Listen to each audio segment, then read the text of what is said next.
Hey, what's up guys? It's Meng with FishAholics, and today I want to show you how to fish this particular location at San Luis Reservoir. And I just want to show you how I fish it and how I start out.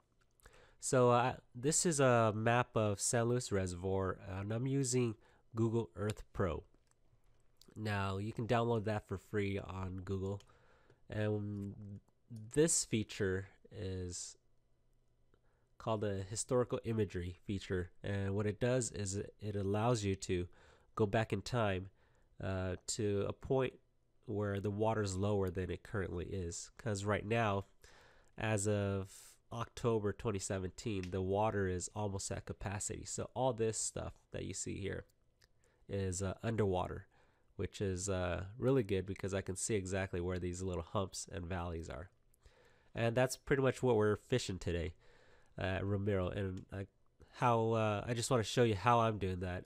So on my map app on my iPhone, it actually shows something similar to this. They haven't updated the map yet, so I can still navigate and see all these little humps and islands.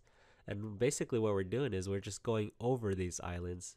We're fishing on the bottom at 80 feet, at 60, 50, 40, 30 feet, all depths. And we're marking these fish, but we're also not marking them in the shallower water, but we're still catching them in the shallower waters. So pretty much we're fishing these valleys. You can see these valleys here, and we're fishing the humps. We're going right over it or either on the edge of it. So it just depends on where we're getting the most hits. And on this particular trip, we're actually getting most of the hits in the valley and along these main points here. I think we had one here and one like here somewhere. I don't remember. You'll see it in the footage. But basically, this is what I kind of do before I go out there. I just kind of look at the map, check it out, kind of get a game plan going, and then on the day of, I use the iPhone map to kind of track where I'm going, and I use my fish finder to know my depth and to kind of locate these fish. And you'll see in the footage, we're catching them at pretty deep. We're using the downrigger to get them, but you can get them shallower too. Check out the footage and let's see how I'm catching these fish.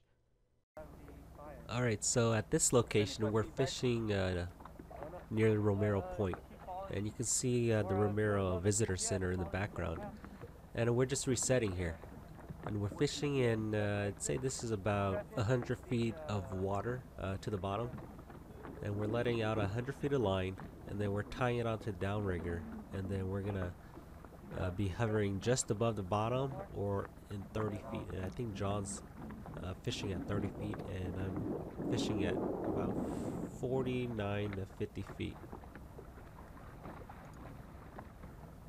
So I'm the guy that keeps looking back on the right side, and I keep looking back at the fish finder because I want to know how deep I am so I can let out a line, because we're fishing this underwater hump right now, and the elevation keeps changing, so I need to keep my eye on the fish finder, or else I could get snagged.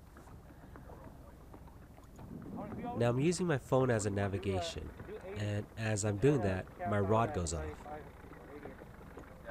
So at this point I have no idea what's going on. I'm still trying to navigate us, and then finally I see my rod's popped up already. But then that was just the short strike, and I missed that fish. So we're going to continue trolling in that area, and we're actually going to go in the opposite direction this time. Alright, so now we're trolling the opposite direction. You can see Fisherman's Point way back there in the background, the dam to the left.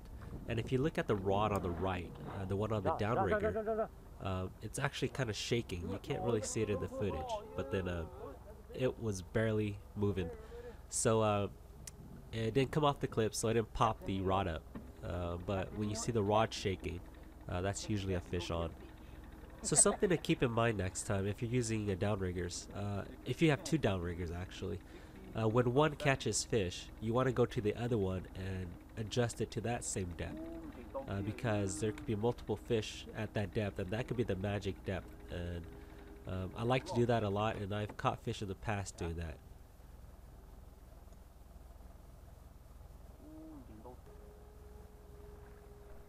Now I noticed on this trip that the more algae in the area, the smaller the fish. And as you can see, this fish here, it's probably a 17, maybe a 16-inch fish. But those were the majority of the catches, with an exception of this one. This one was actually over 18. We didn't. I can't remember exactly how big, but it was probably a 20, 21 incher, and that was the only big fish in the area. And as you can see, this particular part, the algae isn't that thick as the previous fish, or from where the previous fish was caught.